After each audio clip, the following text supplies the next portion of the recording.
Once again, welcome everyone. We're really happy to have you here in this first seminar of a series of seminars that we've been organizing in the English department at UMCE, together with the Diplomado en Pedagogía Crítica y la Enseñanza y Aprendizaje del Inglés como Lengua Extranjera. This is really important for us because we've been launching this Diplomado as one of our actions to not just be part of the world, but transform the world and contribute to a more democratic and more just society. That is one of our objectives as university.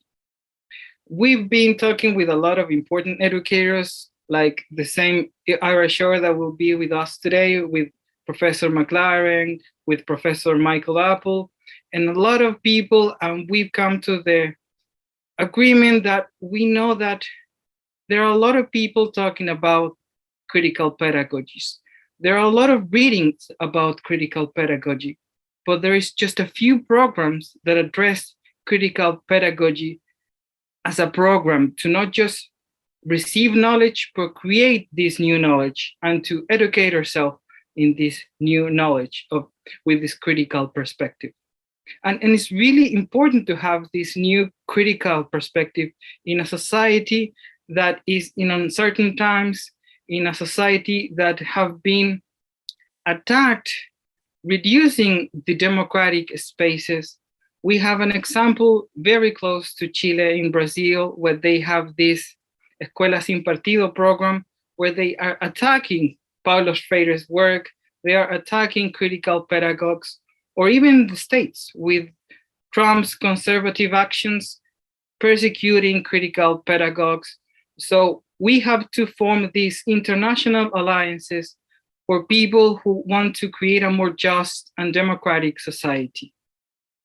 So to start this seminar, we want to let you know that this is an institutional action for this, our colleague and dear Professor Pablo Corvalán is going to speak por parte de la universidad para saludar a todos quienes están presentes y dar inicio a este seminario.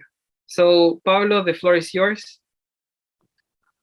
Okay. Do you want me to speak in English or in Spanish? That's the first question. Para nosotros, esta es una acción política, so you can do it in Spanish or English, whatever you feel comfortable with. Well, I could speak in English, but I'm going to speak Spanish. Voy a hablar en español, porque en este momento no estoy aquí como profesor de inglés, sino que estoy representando a nuestra rectora, la profesora doctora Elisa Araya, que me encomendó inaugurar este seminario, ¿no es cierto?, que se está dando y que tiene por nombre Seminario de Pedagogía Crítica en la Enseñanza del Inglés. ¿Ya? Entonces, en nombre de la universidad, le quiero dar la más cordial bienvenida a todos los participantes, por supuesto que también a los organizadores, al Departamento de Inglés y al equipo de profesoras y profesores que están a cargo de esta tan necesaria iniciativa. Así que en nombre de la universidad doy por inaugurado este seminario. Muchas gracias. Thank you, Pablo, for your words. As I said, for us, this is a political action, not just a pedagogical action. So for us, it's important to use English when it's necessary to create a better and more horizontal dialogue with people from other parts of the world, for example, Professor Ira or Professor Peter Maclaren. But sometimes we can use Spanish to explain some things better in our native language. Así que, al igual que el diplomado en Pedagogía Crítica, el aprendizaje y la enseñanza del inglés, vamos a estar ocupando español e inglés interchangeable. El diplomado en Pedagogía Crítica, a grandes rasgos, va a relevar la descolonización del inglés o la descolonización de la enseñanza del inglés, va a relevar las perspectivas feministas dentro de la enseñanza y el aprendizaje del inglés, pero también va a relevar las nuevas corrientes curriculares, nuevas corrientes de evaluación, para que finalmente tengamos una aplicación práctica de toda esta teoría. No creemos que la teoría esté desconectada con el aula, sino que cuando apliquemos y empezamos a trabajar dentro de las clases de este diplomado, todo va a ser dirigido a la aplicación en aula. So, when you want some information about this diplomado, just send an email. In a few minutes, we will be showing our leaflet with all the information about the diplomado, which is something very important for us. And as I said before, this is a series of seminars. This is the first of at least 3 seminars that we will be having. In a few more weeks, we will be addressing the issue of curriculum, the issue of critical pedagogy in the classroom, together with some other international people and famous educator like Michael Apple from the States will be with us. Hopefully, Professor Malva Barahona from Universidad Católica and myself in a few weeks. And finally, we will be having a seminar addressing the decolonizing perspective of critical pedagogy, which will be entirely in Spanish because we will have Anaí Gelman, una gran amiga de Argentina que trabaja la pedagogía crítica y la descolonización de la pedagogía crítica, together with our friend, part of the Diplomado too, Cristian Sánchez de la UMCE, and one of my dearest friends, Professor Farias from USACH. So the 2 firsts, the idea is that we dialogue mainly in English, and the final one will be in Spanish. And for today, sadly, we had a really small issue with Professor Peter Maclaren. He has some health issues, so he will not be able to be with us live, but he sent a video because he was feeling a little bit well yesterday and could record a video, but he's having this health issue, and we totally understand, and we thank him for the time he took to record this video to share his remarks. So for today, we're going to start with Professor Ira, and we really thank you to be with us today. Professor Ira, as you might have seen in a video that we were sharing in social networks, is a really important critical educator. He's been working many years, I won't say how many years, but almost his entire life in this area of transforming society through critical pedagogy and through society. And he's an important educator and writer who wrote one of the most important or one of the most relevant books in critical pedagogy with our, at this time, friend, even if we didn't know Paulo Freire, but we think that we've been with him through his writing. So Professor Ira, the floor is yours, and you can start whenever you're ready. Yes, thank you. Can you hear me okay? Is everything okay? Perfect. Perfect, okay, you can hear me. First, I want to say thank you for inviting me. I'm very happy to meet you and to be in touch with your network and all of you who are so interested in these questions. It's very important. The second thing is, please forgive me for speaking English. I studied Spanish in school and in college, and when I travel in Spanish countries, it takes me 2 weeks of speaking Spanish every day before I can recover my Spanish. And so I'm sorry that I can't speak to you in Spanish, but I need more time to remember what I know. So look, the last few years have been extraordinary because of the amount of attention on Paulo Freire's life and work. We had 2 big anniversaries. In 2018, it was the 50th anniversary of the publication of Pedagogy of the Oppressed, which was published while he was in forced exile, forced out of Brazil. And it has been read by millions of people in many, many languages around the world. When Paulo was alive and I traveled with him, I would meet him and he would say, oh, you know, in Korea, my book is coming up. He would say, oh, in Turkey, my book is coming up. And he would travel and someone would hand him a copy of the translation of his book. And of course, he says to me, I did not know. And no one asked his permission, and no one checked with him, and no one offered him a contract, and no one paid him anything. And it just went on like that year after year until millions of copies have been spread around the globe.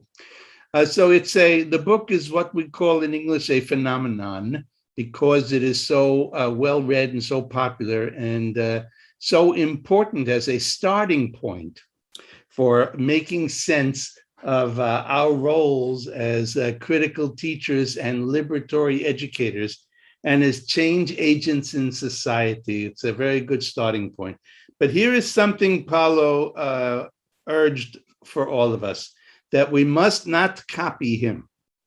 And he said, the only way to follow me is not to follow me. That was the mystery that Paulo, one of the mysteries that Paulo Freire left behind.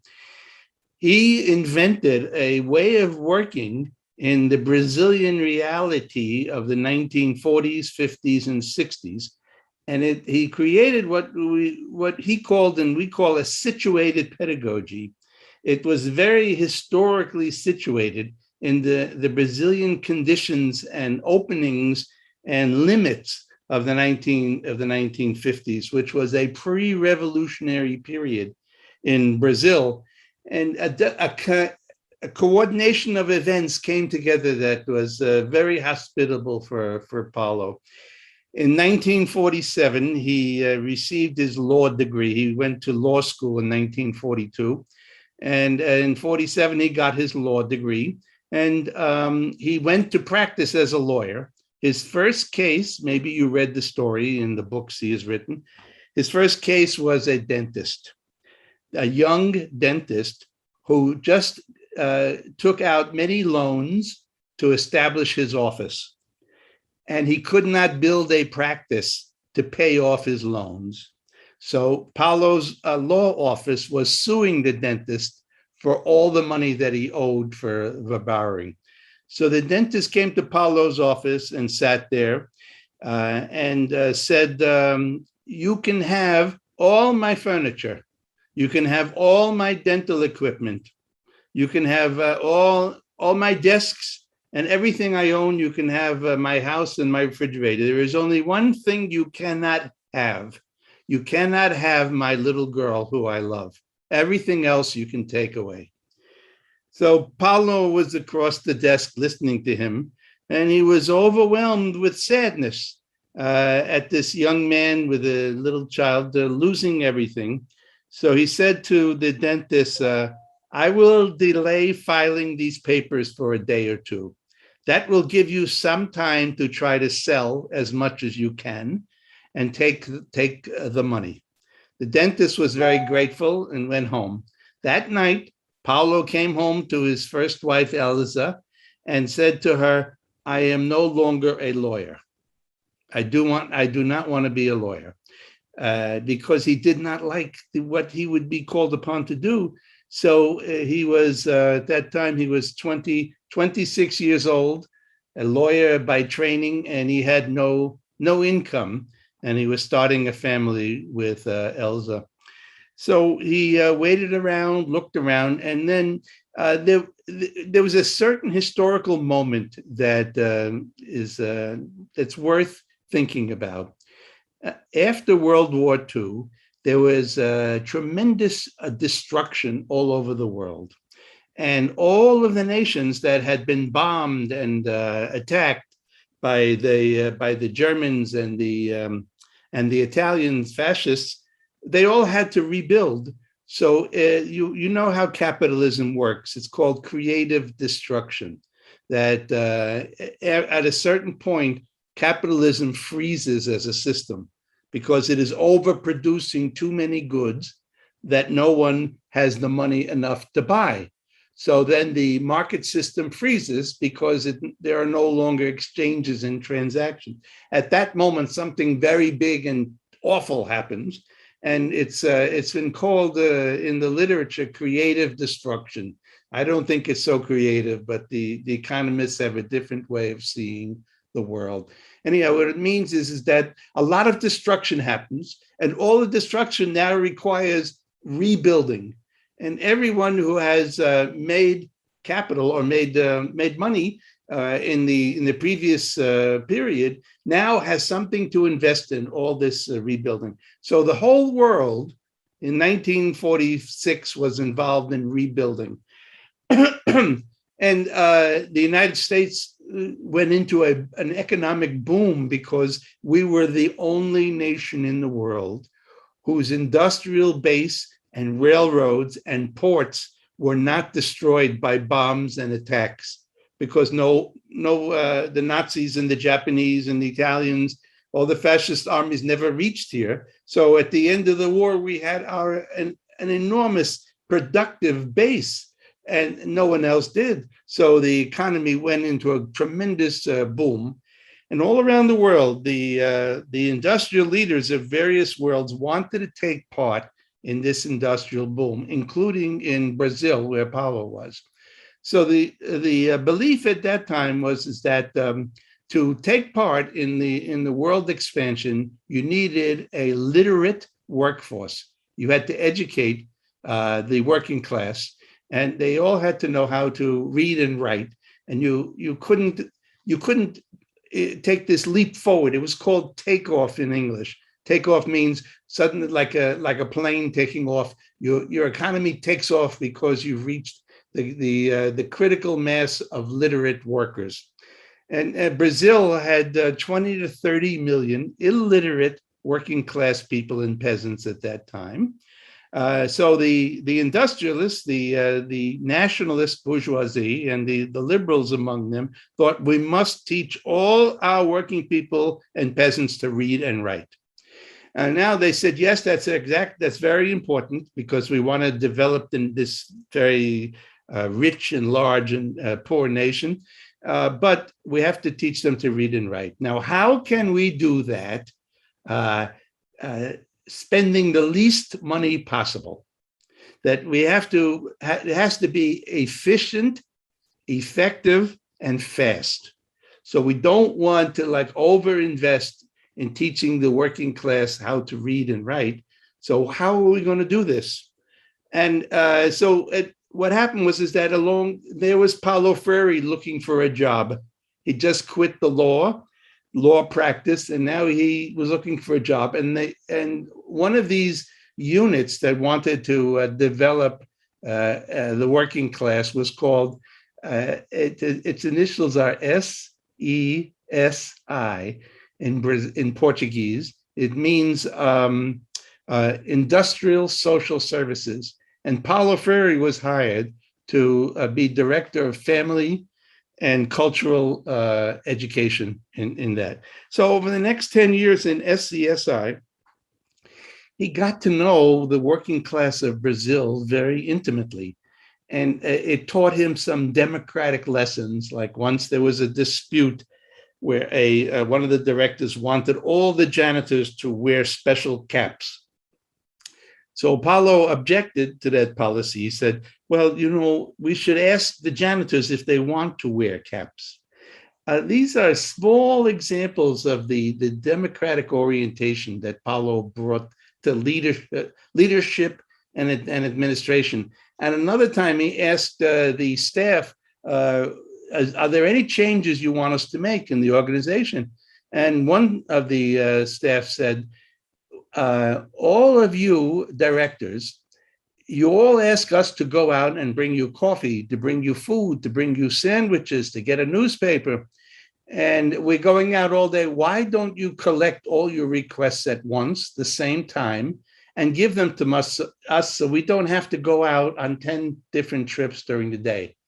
So it was like an education in democratic policy making for Paulo in popular popular thinking, how folks thought. And he kept practicing, how do we approach the families and the workers and so on. And then in 1957, he left that job to go for his doctorate, his PhD at the University of Recife, where he spent the next 2 or 3 years studying the history of Brazilian education, got his doctorate in 1959, and was appointed the head of extension services, that is to organize courses in the interior of Recife, which was probably the poorest state in Brazil. It had 1/3 the population, but only 1/6 the wealth of Brazil. That's the Northeast. And so he was in charge of extension classes. Then he also began an adult literacy program to test out his method. And then he also started a popular culture movement and so on. So he began to join the political uprising of that time, where so many groups and organizations and peasants and workers that were in motion. The labor strikes were happening. And he practiced until around 1963. He felt his method, his literacy method, was ready for large exposure. So he invited the president of the Republic, João Goulart, who was the liberal president of the Republic, to come and take part in the graduation of the first literacy class that was using Paulo Freire's method. This was in April 2nd, 1963. Goulart, the president, he brought his entire cabinet with him. And he, after bringing his cabinet with him, he also included in the cabinet the military commander, Castelo Branco. Castelo Branco was there. And also the American ambassador, Lincoln, what is his name? I forget his, Lincoln, I'm sorry, I can't remember his last name, but the American ambassador came also. And so it was a national event where the highest authorities, the highest officials were there to witness. And then they had their graduation exercise. And the illiterate peasants and workers, there were 299 of them, about half men and half women. Most of them were aged 14 to 29. The most common occupation was domestic worker, and so on. They began to make speeches to the president of the Republic about how they are no longer the masses. Now they are the people, because they know their rights and that they can contend for their rights in society because they can read and write. So look, the big thing is this, that the Brazilian Constitution forbid any Brazilian from voting if he or she could not write. In 1888, slavery was finally abolished in Brazil. And in 1889, the national bourgeoisie, mostly the latifundistas, passed a constitution that gave only men the right to vote if the men could read and write. And that stayed that way until more and more agitation forced a second constitution in 1932, where women were added to the franchise, to voting. But the women also had to know how to read and write and demonstrate it. So far, the 20 to 30 million Brazilian peasants who were illiterate, peasants and workers, had no right to vote. So they were forced into silence. And the movements of the 1950s and 60s were all designed to extend the vote, the electorate, from the bottom up, and to change also the taxation and economy to favor the people at the bottom. So after the president witnessed this graduation, he then invited Paulo to Brasilia to be director of a national literacy campaign. And his job was to establish immediately 20,000 culture circles. It's in the hope that within 2 years, he could bring to literacy 5 million peasants and workers, because that's when the next presidential election would be. And they were convinced that the peasants and workers, once with the vote, would vote for the left. Naturally, the oligarchs were very alarmed at this prospect, and they called out the army. And of course, In 1964, there was a terrible coup that drove Paulo into exile.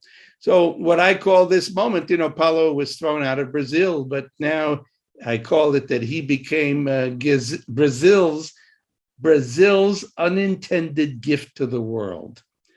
That after testing all these methods and developing this whole aspect of critical pedagogy and education, cultural action for freedom and so on, he was now thrown into the world where he traveled everywhere and developed only a larger and larger following, and came back to Brazil finally in 1980, where he helped found the Workers' Party in Brazil, and started teaching again at the University of Sao Paulo, the Catholic University, and so on. So a few things we should keep in mind. First, that at that moment in Brazilian power relations, the right to vote was restricted against illiterates.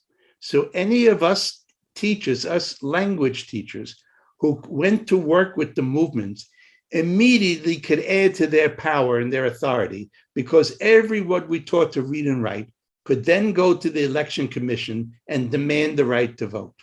Now remember, by itself, we are not sure what reading and writing accomplish in power relations. That's a research, that's an inquiry. We have to discover in our own situation here how we use literacy and to make a difference in the power struggles for democracy and equality.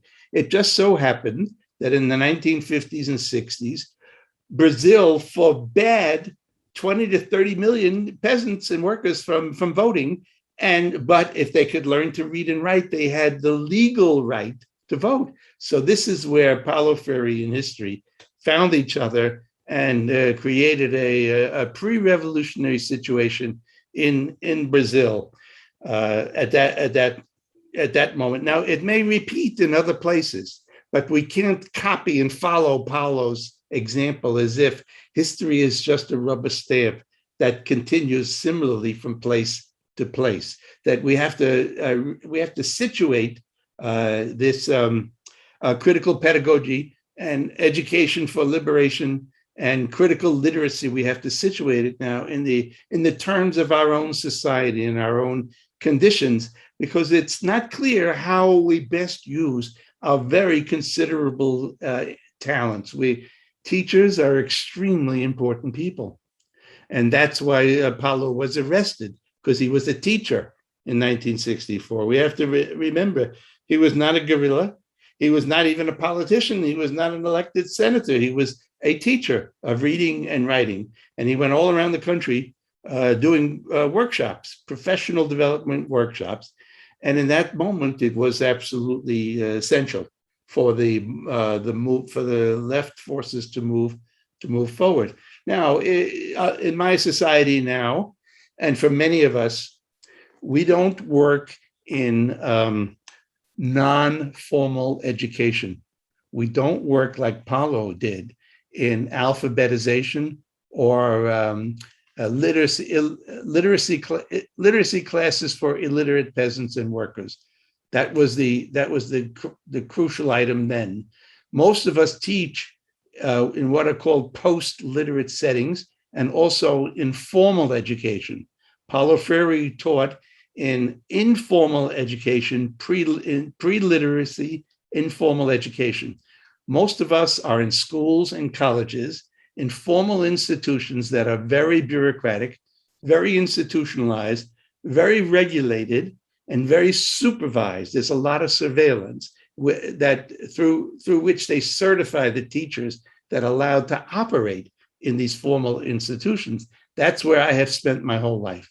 So I have taken this project of critical pedagogy and learned a great deal from Paulo's methods, but I've been attempting to apply it in a post-secondary working class college, which is not what Paulo attempted to do. So the books that I have published over the last 50 years or so, whatever I've written, I've been writing about how does this critical pedagogy and this search for critical literacy and for for a critical consciousness about power relations society. How does that take shape in formal colleges and schools, where we have where the students have to register, and where we have to give final grades, and where there are final exams, all the apparatus that we know about. So that's what I've been doing. And more or less, it just reiterates what Paulo says: don't follow him, but learn from him, and put it situated in our own conditions. Thank you very much, Professor Ira. That was really, really enlightening. So for the people that is asistiendo a este seminario, please, if you have any questions, any doubts, we have a Q&A section de preguntas y respuestas, así que pueden ir poniendo cuando quieran alguna pregunta para que lo vamos respondiendo en la segunda parte del seminario, y si es que no podemos ir respondiéndolas en esta segunda parte, vamos a ir publicando las respuestas que vamos teniendo también posteriormente en las publicaciones que vamos a ir sacando en la página de la UMCE. So now I want to let you know that in this part we have our dear colleague Loreto Abarzua, who is part of this diplomado, who will be joining us in la cátedra de Pedagogía Crítica y Feminismo, and we are really happy to have you here, Loreto. So the floor is yours. Thank you, Diego. I also want to thank Professor Ira Shor. It was very enlightening to listen to him, and it's actually quite connected to what I wanted to bring today to this seminar. And I also want to thank people who have registered, people who are attending the seminar. It feels, I'm sorry, I'm a little bit ill. It feels wonderful to have so many people who feel connected to these topics and who agree or maybe disagree, whatever it is, but who are willing to comment and to reflect together with us on these topics. I wanted to start by commenting on the big name that we had for today's seminar, which was Critical Pedagogy for Uncertain Times. And it's very, well, again, it's connected to what Professor Ira was saying before, because we do feel, especially in our context, that we cannot be extracted, we cannot be separated from the context in which we're working. And today in Chile, we're dealing with this sense, this feeling of uncertainty that's throughout our lives. We have lived this pandemic, which has been a very difficult situation for educators everywhere, not only in this country, of course, in the world. Everyone has had to deal with such difficult situations. Students, we still don't know the full effects that the pandemic is going to have on our students or even on ourselves. We don't know what possible consequences the pandemic is going to bring, not only in terms of economic terms, which we are already feeling, but also, for example, in health, not only mental health, which has been a big issue in Chile during the last semester, but also in our physical health.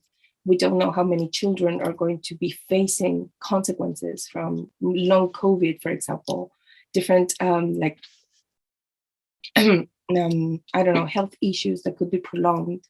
And we still don't know how we're going to deal with that.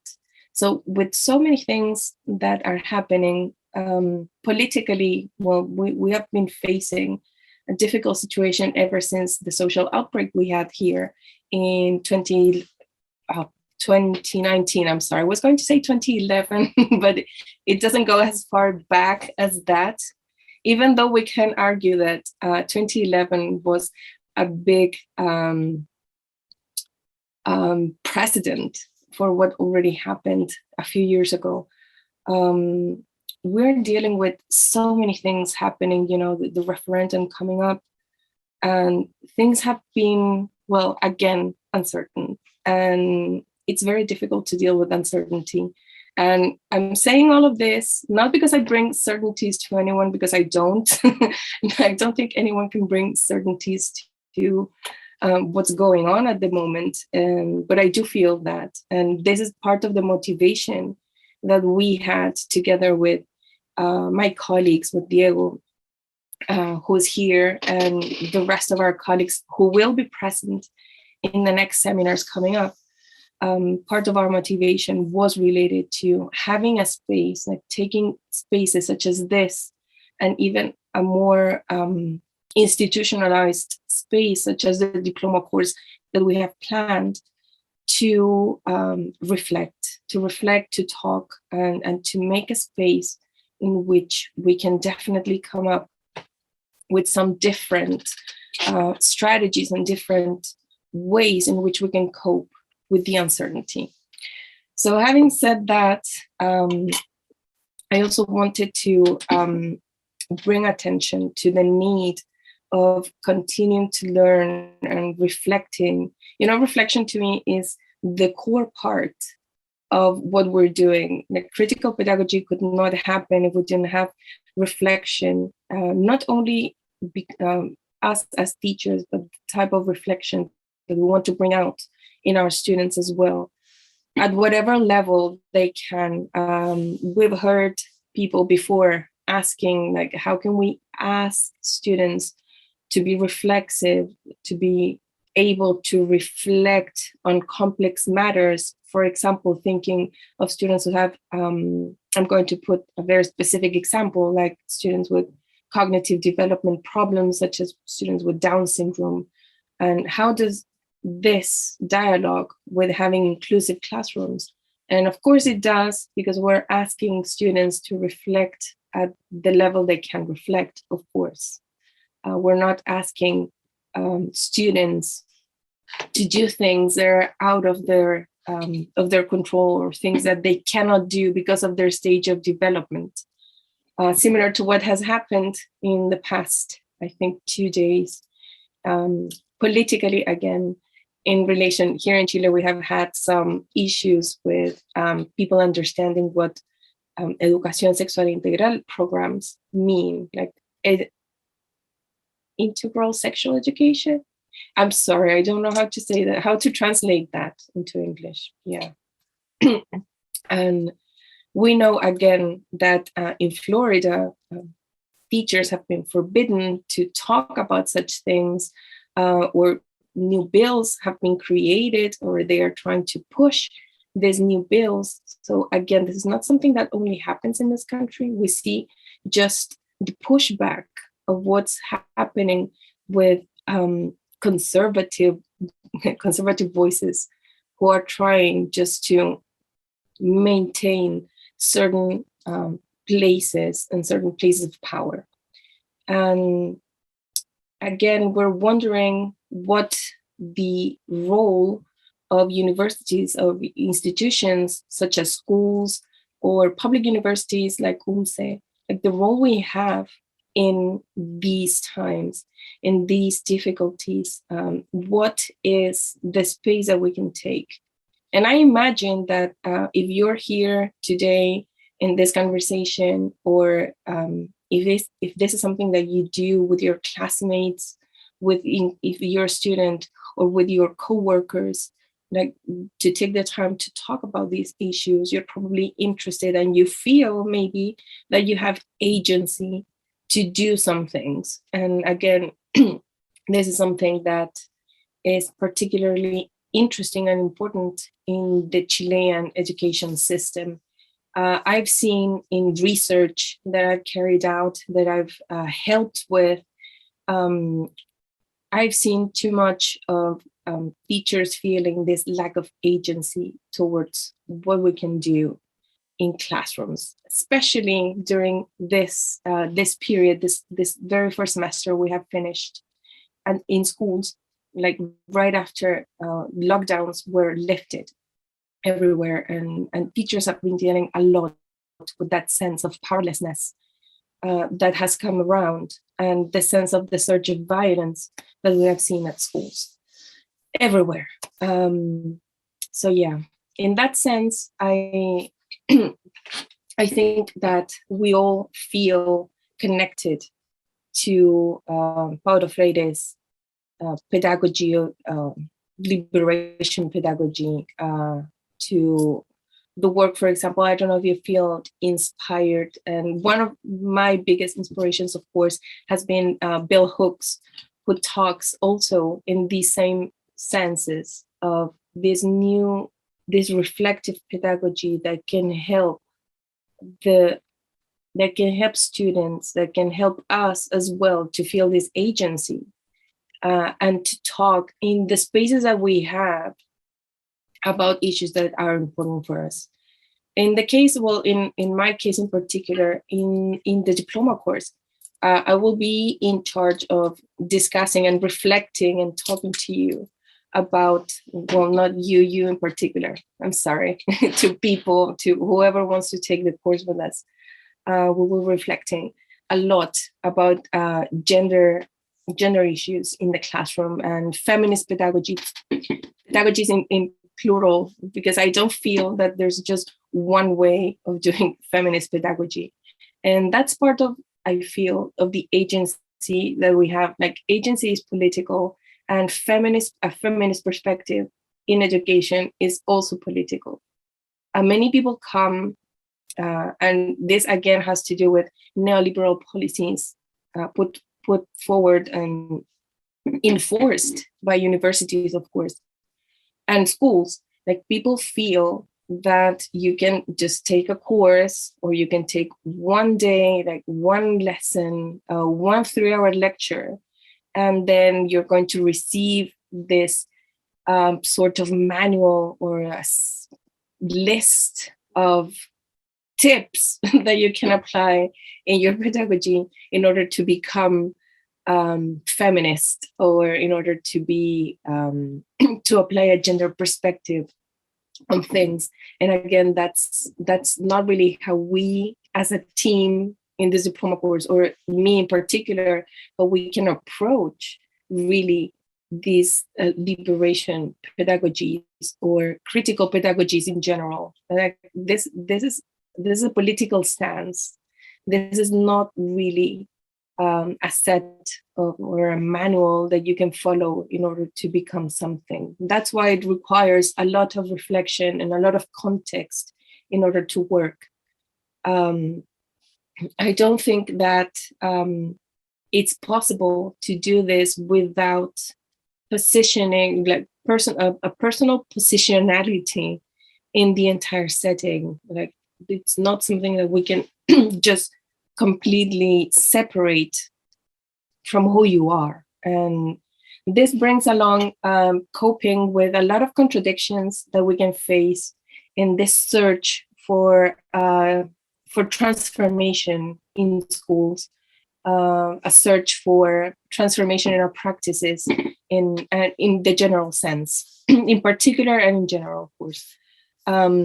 These contradictions, they are present. I also deal with my own contradictions a lot. And I'm just talking about some things with which I've been struggling in the past semester, as probably most of you have too.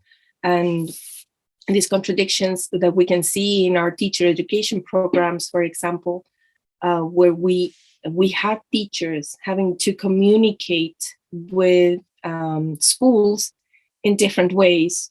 For example, teachers have to cater to the needs of students in order to be inclusive. They need to cater to the needs of students, like to be respectful of their gender identities.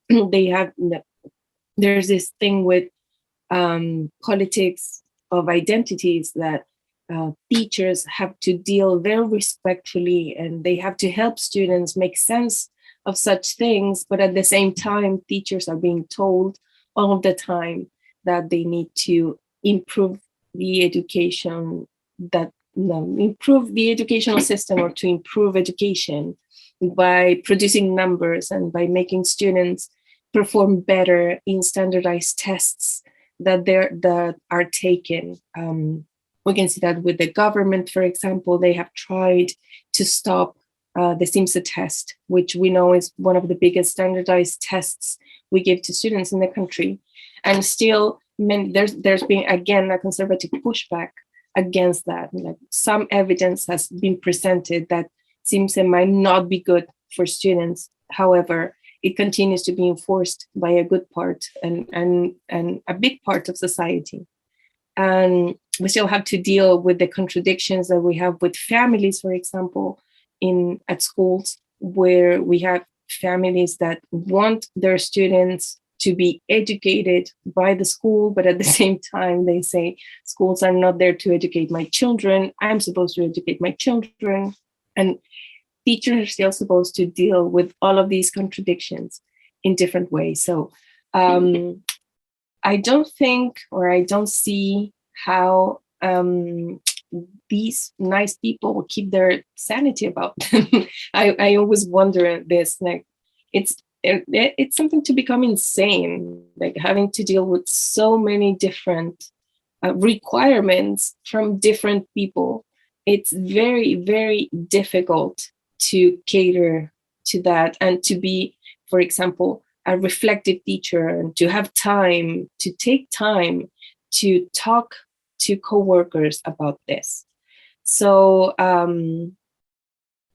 yeah, I'm not sure if I've said anything that has provided any certainties, because I don't feel like I have, and I hope I haven't, because I don't have them. And I do hope that we can continue reflecting on such issues. I'm just putting forward some of the things that I've seen, that I've talked to different teachers and teacher educators around the city, in Santiago in particular, even over here in the region of Valparaiso, where I live. And it's been very, very, very, very hard to to articulate all of these different contradictions that we face, and that even in taking this pace, we're going to face again. Yeah, but I'm going to finish with that. Thank you, Diego. Yeah, for your patience. Thank you, Lore. Just to understand, in critical pedagogy, questions are more important than answers. So we create these questions. So thank you very much.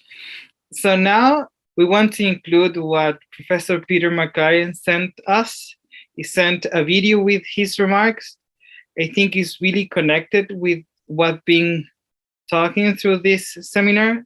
To the rest, please continue posting your questions. Tuvimos un pequeño problema con los nombres, así que cuando hagan la pregunta, si quieren, ponen su nombre, pero de todas maneras las preguntas nos están llegando, así que thank you very much. This technical issue, I'm going to read some of the questions and comments that we've been receiving. We had some issues with the names, so I'm just going to read the questions and the comments. The first one is, how can teachers of English or language teachers integrate a critical perspective into their everyday practices? Otro dice, nowadays, there's almost no space for educational processes outside formal education. So what can be done being in a formal education in terms of applying official curriculum and trying to crack the structure of official formal education imposed? Can individual work make a structural impact on education? I think that's really important. Can individual work can have a bigger impact? In a context that, yeah? Should I answer? Yeah. Yes? Yeah, sure. Okay. This is the same problem we are having in the United States, that for 50 years now, the testing requirements from elementary school all the way through college have increased and increased and increased, and the required courses have increased, and there's less and less time and freedom for the teachers or the students to pursue questions. This is a global phenomenon of what Loreto said was the neoliberal campaign, the neoliberal invasion, the neoliberal takeover of the world economy and all its subsystems. That's what it looks like in education. There's two ways. I think of this in two ways. First is that it's not properly a pedagogical problem, and secondly, it is properly a pedagogical problem. So it's a contradiction. That is, if we had more political power in society, then we could stop the neoliberal takeover of all our institutions and the transfer of public wealth to the private sector. So the first thing is we have to discuss among ourselves how much power do we now have, and what kinds of power are these? Okay, the first question is to sit down and talk globally about, in our situation, how much power do we now have? What kind of power is that? And how is it best to use that power? That's the first set of questions. That's not a properly pedagogical question. It's about power in society. It's about power relations in society. The second question is, how do we gain more power? Now, what kind of power do we need that we do not yet have? And how would we begin to develop that power for ourselves so as to accumulate it? What are reasonable things to do? So we need now a whole dimension of discussion on power relations and our power situation in gaining more power. Okay, now come with me across the river, and we're going to look at the second question, which is not properly pedagogical, but it is. That is, given our current situations, what kind of pedagogical offensive could we launch in our classrooms, on campus, in communities, among organizations that would feed into this question of our need for power? Here's what I have in mind particularly. For many years, I have urged teacher education programs to install a new subject in their teacher program. This new subject is called change agency in school and society. Now, I wish I knew how to say that in Spanish. We know the word change, and we know the word agency. So now we have to link them together and say, how do we study becoming more powerful and effective change agents in the classroom, in the department we're in the college or school we're in, and then in the community and society? What do change agents do in our predicament, in our situation? So because I had to fight this question. It's so universal, this question. It's so global, and so many teachers are suffering under this burden of feeling cornered and limited by the power of the status quo, that it's very powerful. So what I did was I said, okay, let me look at all the things a classroom does and is, and everything that students do and teachers do. Now, where can I intervene in some way to rearrange or to change this activity system? That's how we refer. Perhaps you use the same phrase, and it comes down from John Dewey, who spoke a lot about education as an activity and as an experience. And so we began discussing what we do as an activity system. Okay, so here's one thing I do. After every class, I invite students to sit with me after class and discuss, was this class we just had a success? What did you get from this class? What did the teacher do well, and what did I do badly? How much did you learn here? Did you learn anything? Now, this is a discourse following the class. And this discourse does not exist now in formal education. I started practicing it about 30 years ago and inviting students to join what I called an after-class group, so that there would be a student critical discourse on the learning process and the teacher's competence itself. And I, the teacher, would have to sit there with students and listen to them critique my practice.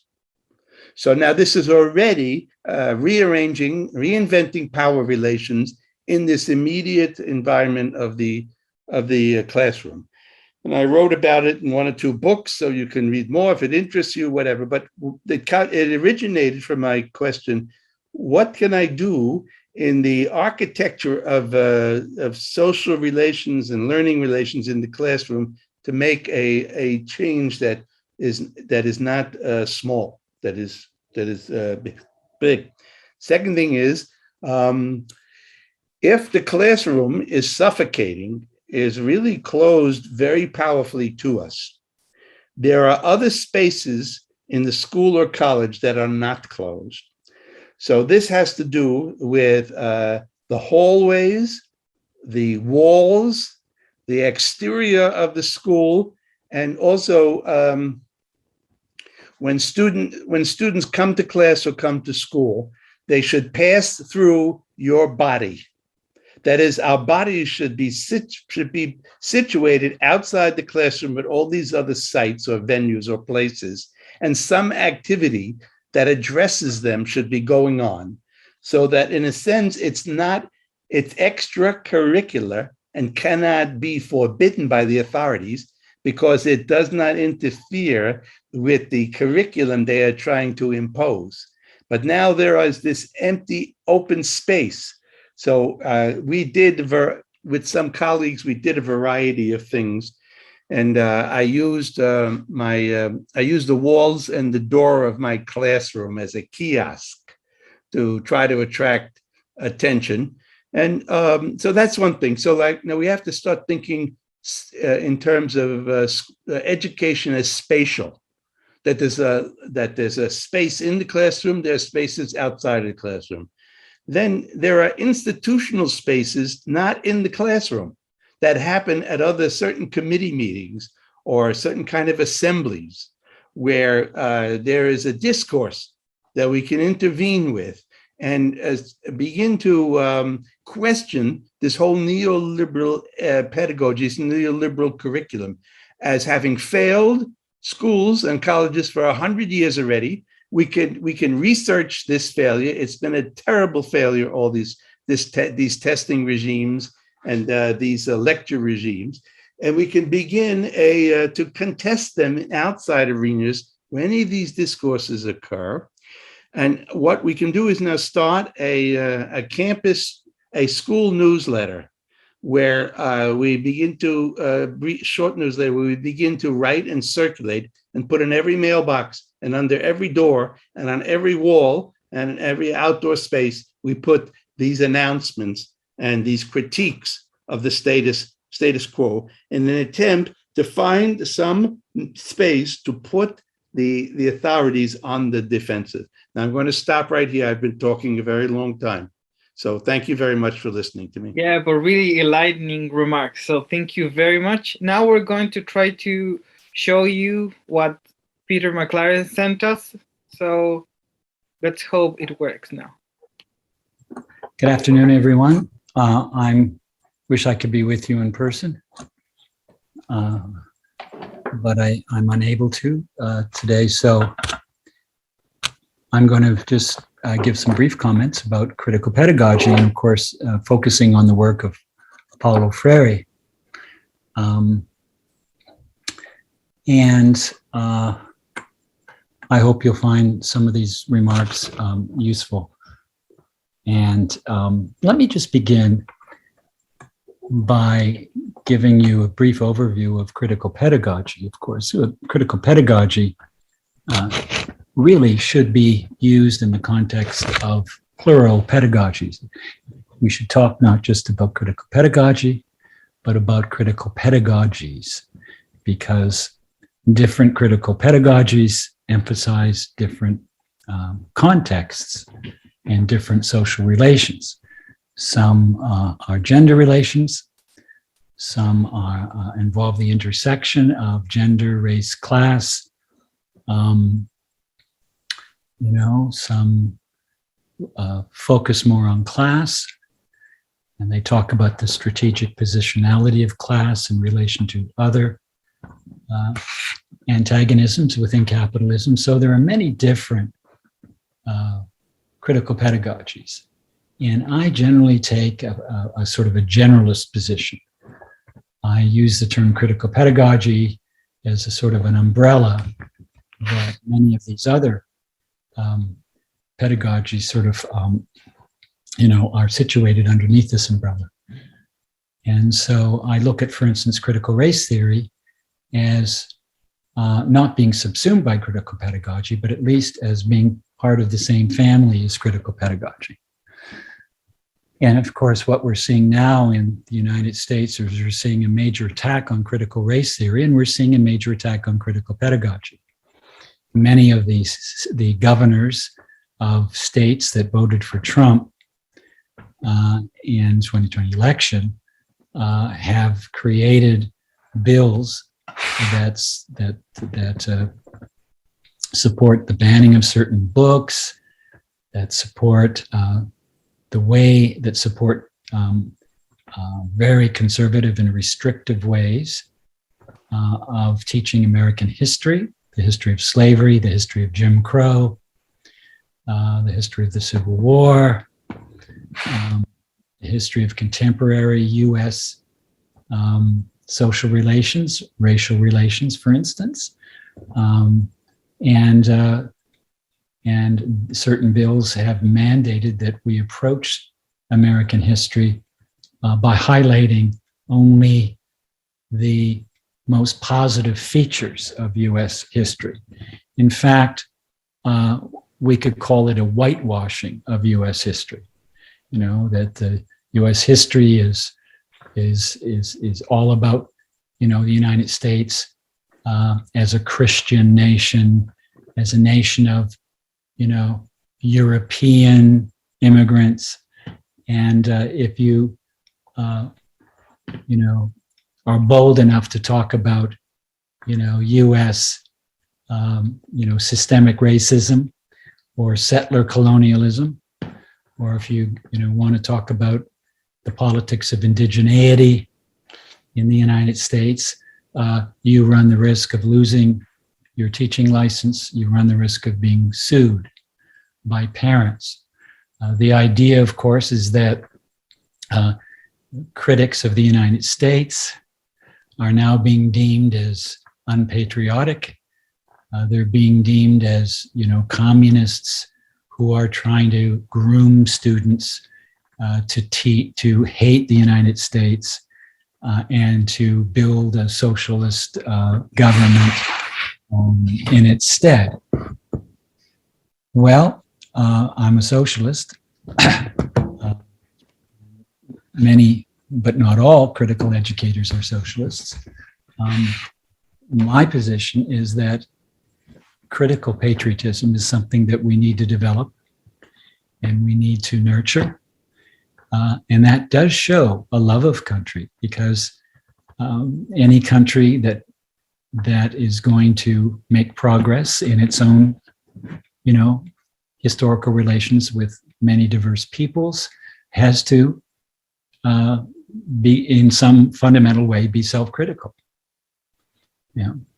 And that self-criticism shows a maturity, and it shows a willingness to recognize problems, and it shows a willingness to change and to grow and to transcend its limitations. And if we simply avoid facing U.S. history, then we're really not doing our job as critical citizens and as people who love this country and feel that it has much to offer other people, including the people that live within its own borders and outside its own borders. Now, Paulo Freire, I'm just going to talk briefly about Freire, because Freire in some way represents the fundamental, features, the structure of critical pedagogy, at least the moral structure, and it's the kind of architectonics of critical pedagogy can be found in Freirean ideas, thinking, and pedagogical practices. So now I'm not saying that, by the way, I'm going to be sharing with you some insights that I made in a journal called Tikkun,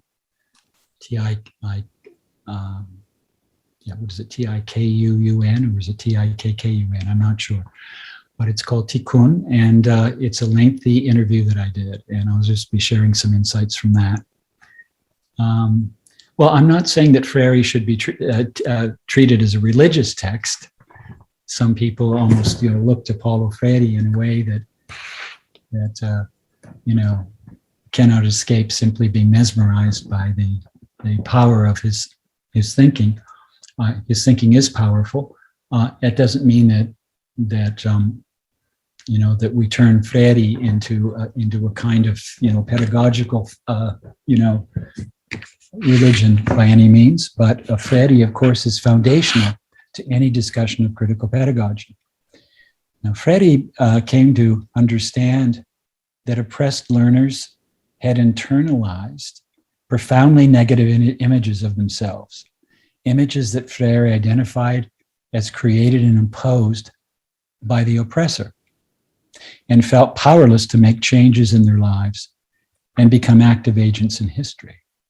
Now, what in the United States, what the conservative governors and mostly the southern states are fearful of is they don't like the fact that white people are or have been identified as oppressors. They feel that it makes white students in classrooms feel bad, feel guilty. It traumatizes white students to think that students of color or non-white students see them or their ancestors as oppressors. And so they'd rather, that this is known as white fragility.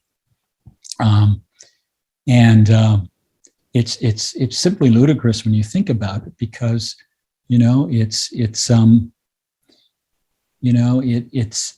just imagine what students of color, especially African American students, of course, and indigenous students, have had to face, since the origins of the country, and compare that to white students sitting in a classroom and feeling uncomfortable for an hour and a half in a seminar on critical race theory. It just try to contrast that a little bit. So Freire, anyway, back to Paulo. Paulo created the conditions for learners to examine the limits and possibilities of the existential situations that emerge from the experiences of learners, experiences that were often traumatic and often life-denying. So critical consciousness, which is what, Freire is hoping, to help create, demanded a rejection of passivity and encouraged the practice of dialogue, wherein learners were able to identify contradictions in their lived experiences and were able to reach new levels of awareness of being an object in a world where only subjects have the means to determine the direction of their lives. We're talking here about alienation, Marx's notion of alienation, very much so. Where you made a choice to create history rather than being a casualty of history. Would you rather create your own destiny or be the object of somebody else's destiny,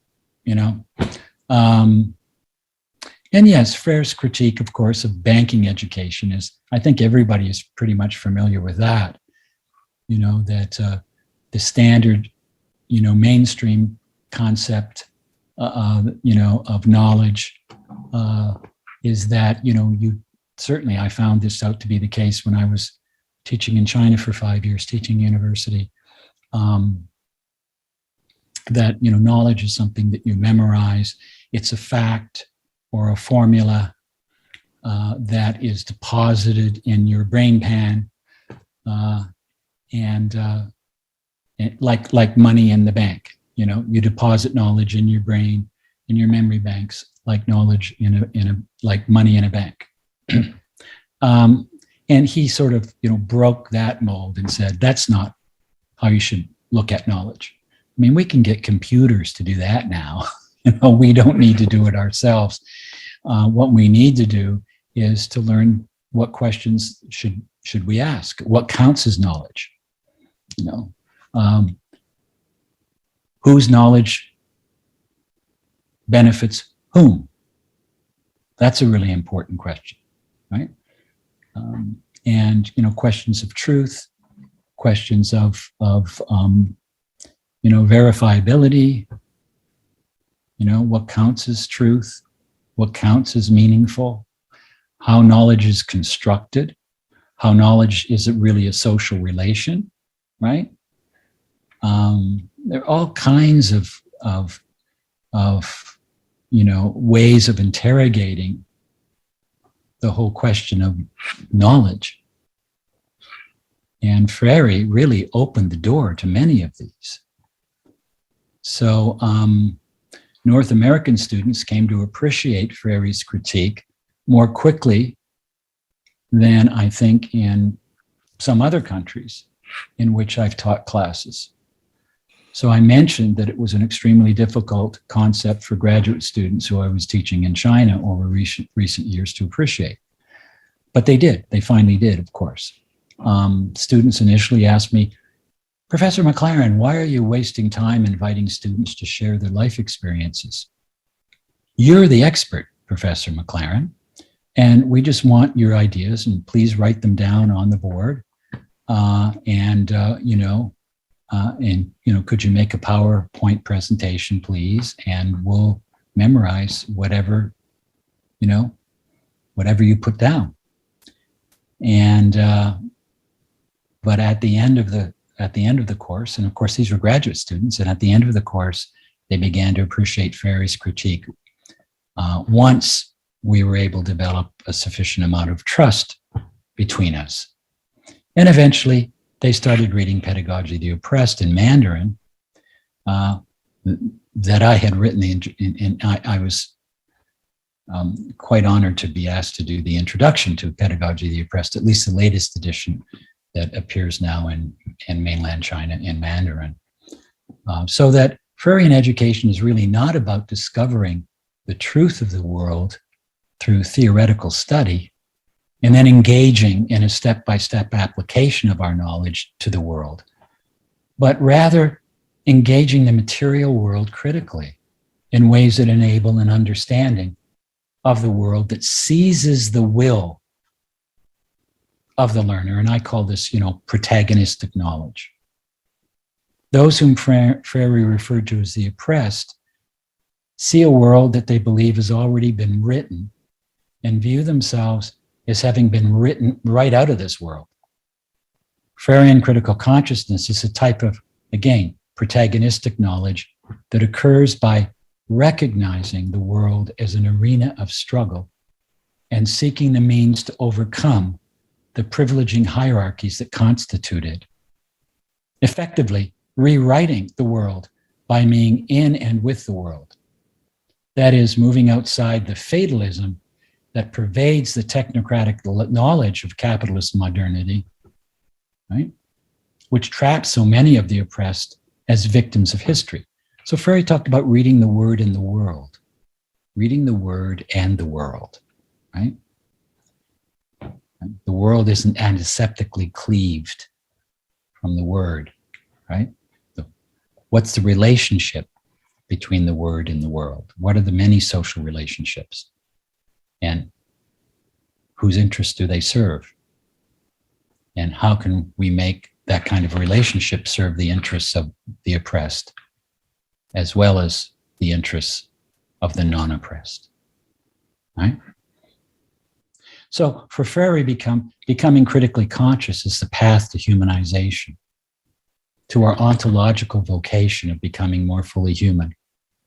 It's a path that creates the conditions of possibility for becoming agents capable of making history, rather than remaining bearers of history's inevitability. This is what forms the basis of a Freirean reading of the word in the world, a reading that is co-intentional. The student is educator and the educator is student. It's co-intentional. protagonistic, yes, and dialogical. There's differences, of course, between just having a conversation, a back and forth, and a dialogue. Right? Freire understands that protagonistic or revolutionary agents are not born. They are dialectically produced by circumstances. To revolutionize society, it's necessary to revolutionize thinking. Yet at the same time, to revolutionize thinking, it's necessary to revolutionize society. All human development, including thought, and of course, including speech, for Freire is a social activity. And this has its roots in collective labor. It is important to understand that for Freire, process and outcome become one. And Freire refers to this, of course, as critical consciousness. And just to sort of finish here, Freire provides us with a way of challenging learners with words and concepts that emerge from their own lived histories. Right? Now, in the US, of course, in North America, and places that I've taught mostly throughout my life, throughout my almost 40 years of being a teacher, well, a university teacher. And prior to that, elementary school teacher. Basically, the idea of, getting an education was basically getting a diploma or getting some kind of graduation certificate. But with Freire, the goal basically is to change society by changing yourself, and changing yourself by changing society. And, that's, and the importance, of course, is beginning with your lived histories, your own, being able to analyze your own, the own circumstances of what made you who you are. Right? And that's important. Now, in many approaches to education, people's own experiences don't count for much. Teachers don't find them that valid, especially students from poor communities, economically poor communities, or minority groups. Some teachers feel that, well, I've got nothing to learn from them. That's called a deficit model. We need to avoid deficit models. Viewing, you can view a student as there's an old saying, is a glass half empty or half full? Of course, for Freire, it's half full. Every human being's experiences have something worthwhile to learn from. There's a richness and power to everyone's life history, and we should respect and honor those histories and those experiences. Right? They might not be the same as ours. They might be very different.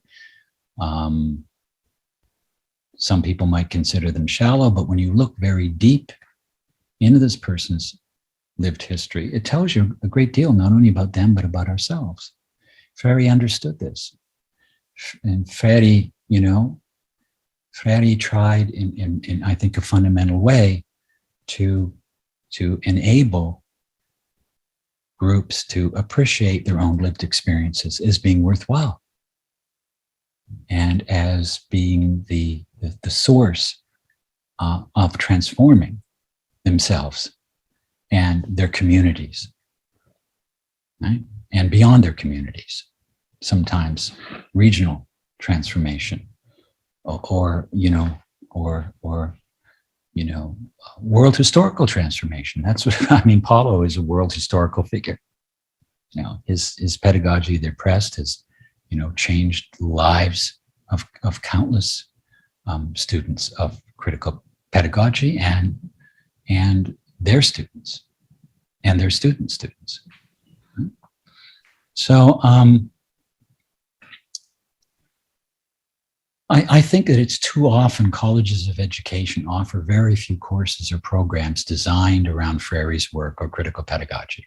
There's a lot of books out there on critical pedagogy, But you don't find a lot of programs grounded in critical pedagogy, where concepts from the social sciences like feminist theory, critical race theory, Marxist economics, African American studies, liberation theology, and so on, potentially serve as what I call dialectical relays through which students can read the word against the act of reading the word. There are too few, I think, programs, and it's important. And I mean, this is what we tell graduates from our program, our critical pedagogy programs. We basically say, when you get your PhD and you're working as a professor, for instance, in a community college or a university, or if you're working, in a high school, even if you find one friend or one ally that thinks like you do, you're pretty lucky. It's very rare to find, school programs where all the teachers are on board with critical pedagogy. There may be some that enjoy reading about critical pedagogy, but it's not often put into practice. It is in certain contexts, in certain places. And there are critical pedagogy. There are Paulo Freire Institutes, for instance. There's the Instituto Maclaren in Ensenada, Mexico, that is very much grounded in Freire. It's very much grounded in teaching critically. But we need to build more of these, especially given the nature of the US politics now, the division in the United States, of course, divisions that we see around the world. We need to develop. I mean, that's one of the things, of course, that I've been trying to do is develop, alliances between critical educators that are international. And I've had, I think, some success at that, but of course, not enough. So I'll leave you with those questions and those perspectives about critical pedagogy. I hope that you have a really productive seminar today. I wish I could be with you. Thanks for listening, and take care.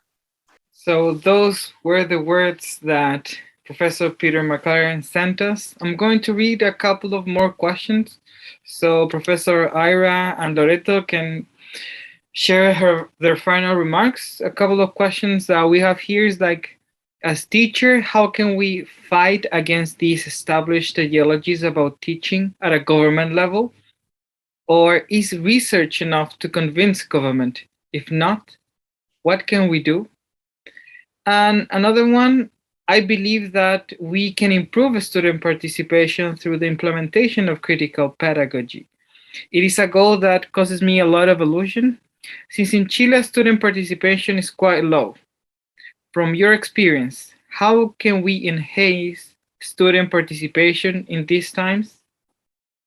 Those are a couple of questions that we have here. We have a lot more, actually, but I want you to give your final remarks, some final comments, a couple of questions each would be nice. Maybe we can start with, I don't know. Loreto. Yeah, Loreto. Okay. I just wanted to say that I think it's very interesting, the question about is research enough to convince governments to bring about this change?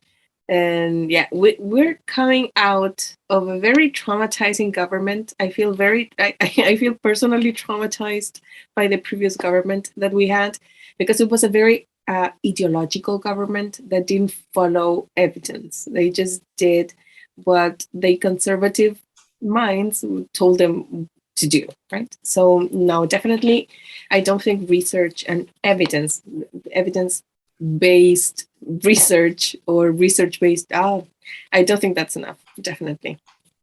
So I'm not sure if that's that's something that can, but research can contribute, of course, and I believe that as a researcher myself, that it contributes and that the evidence is important. But that's not going to make some people change their minds. So I do feel that the spaces that we do have to make some changes, whichever change is possible, is a good way to go. For example, some people only feel the power to change some small things in their classrooms, in the way they approach their lessons, and that's fine. That's completely fine. Sometimes we think that we need to do this very big transformations and all at once and at the same time, and maybe that's not it. Maybe we can be patient and start with some small changes. For example, in your curriculum. For someone was also wondering, like, how can we maybe foster like a feminist perspective in lessons? And that's a way in which we can do it, like fostering some small changes, some small approaches. Like, am I using like the material I'm using? What about that? Am I including different perspectives? Women, Black women, indigenous women, who have talked and who have produced many cultural devices that we can use in classes.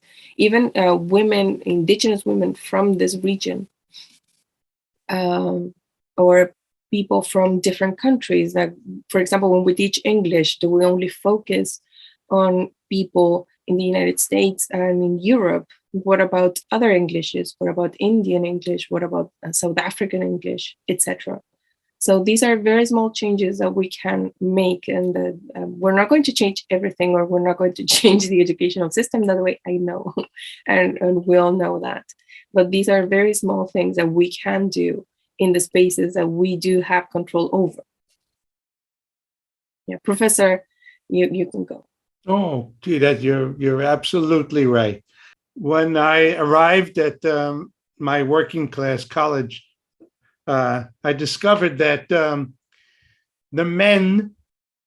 male students did not let the female students finish their sentences. And a female student would be speaking in discussion, and when a man wanted to speak, the male student just began speaking. And the female was so used to this, to have the men punctuate her sentences, for men to decide when she's said enough, when she is through, that they just stopped speaking. They were habituated, they were used to this male practice of silencing women. So I said, well, this is terrible. How can we live with this? So there's a educational philosopher named Lev Vygotsky, and he proposed a law of awareness. And he was a Russian cognitive researcher 100 years ago. His law of awareness said, an interruption to an automatic activity raises awareness of that activity. Now, I want to say that again, because this is part of my critical practice. My responsibility is to raise awareness of an automatic practice that is oppressive by interfering with it. So whenever a woman was speaking, a woman student was speaking, and a man would suddenly start speaking, and the woman would go quiet, and the man would keep speaking, I would suddenly say out loud, wait, she was not finished. That's all. And I was just observing reality. I was not philosophizing. I was saying, she is not finished. So then I would turn to the woman who was stopped speaking and say, can you please finish your remarks? Can you finish what you wanted to say? This was shocking event, that a woman is allowed to finish her statement in public, in front of men. She can finish her statement. Oh, how did we survive this moment? It was terrible. But I kept doing it again and again, every time. That was part of my job. Now, look, when I did that, there's a phrase we say in English called owning authority. I was owning the authority of the teacher. The critical teacher must own authority so as to distribute authority. If I do not own any authority, I have none to give. And I must have something worth learning, or else I have no right being a teacher. Now, these are the limits of critical pedagogy, that the teacher must have something worth learning, which he or she wants to share with the class. And also that the teacher must govern the learning process, the dialogue, the discussion, so that the normal patriarchy that we witness there is not allowed to start. That is stopped in its tracks. And I'm using my authority democratically and in a gender-centric way. Okay, so now look, when I say that, how do we study? How do we teachers study our practice so that we begin to learn where we can make interventions in power relations in the very learning process? We have to get what's called in America granular. I don't know if you use this adjective, granular. We have to get microscopic. We have to look at the grains of practice, at the grains of the learning process, and say, oh, no, look, that woman was talking. She must be allowed to finish, or else there's no democratic dialogue here, and there's no critical pedagogy, because we're agreeing to silence half of humanity. That's outrageous. Okay, so I'm putting this up as a practice because there is, Paulo Freire said, there is always space for opposition and for rebellion. And that's our job, is to discover what space that is. And he called that habit of discovering space for opposition, he called that untested feasibility, which means in English, what is possible? Feasibility means what is possible, and what can we imagine that we haven't tested, and how do we test it and see if it works? That's untested feasibility. Now, when I said before, can we teach change agency? One of the things we must teach is Paulo's notion of untested feasibility.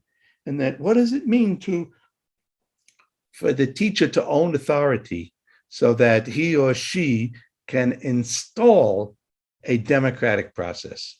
Until that happens, we don't have a democratic process. And the other thing I want to add, please, if you'll be patient with me, thank you, is that we must not give up on research. The neoliberal forces are extremely powerful, and they want to convince us that data, facts, and research do not matter.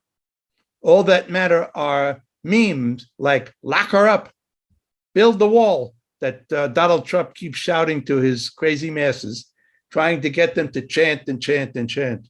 We must not give up. That's the welcoming the dark age again.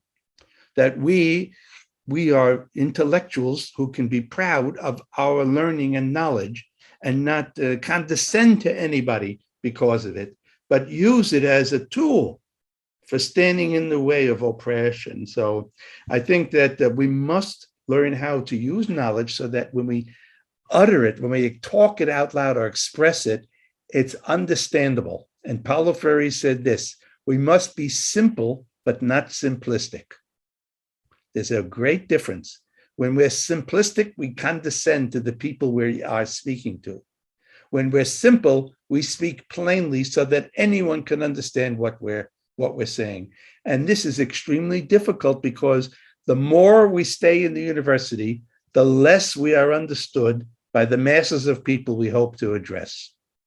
The university takes away our communicating ability in a mass sense, because it says to us, if you sound common or ordinary, it can't be very important, so we will not hire you or promote you because you must be a simpleton to use language. You don't use all our ideologies, and you don't use all our famous phrases, and you're not using all the references to the famous people.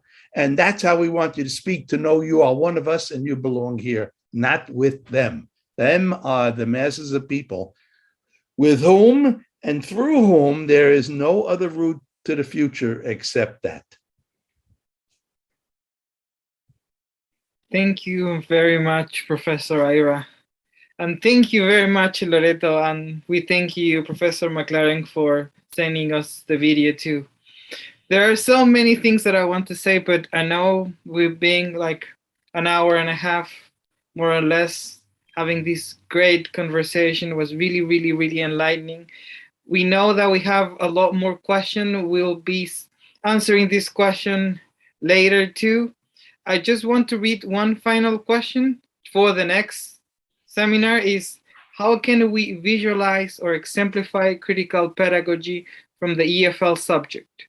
That's what we'll be talking next session. So I want to invite you all to be here again. Just thank you very much. Thank you. And Very bye, happy. I'm very everyone. glad you invited me. Thank you. Keep in touch. Let me know how things go. Yeah, Send me we thoughts and definitely will. questions. We'd love to hear from you. Thank you. Thank you very Bye-bye. much. Bye, take care. Bye-bye. Bye-bye.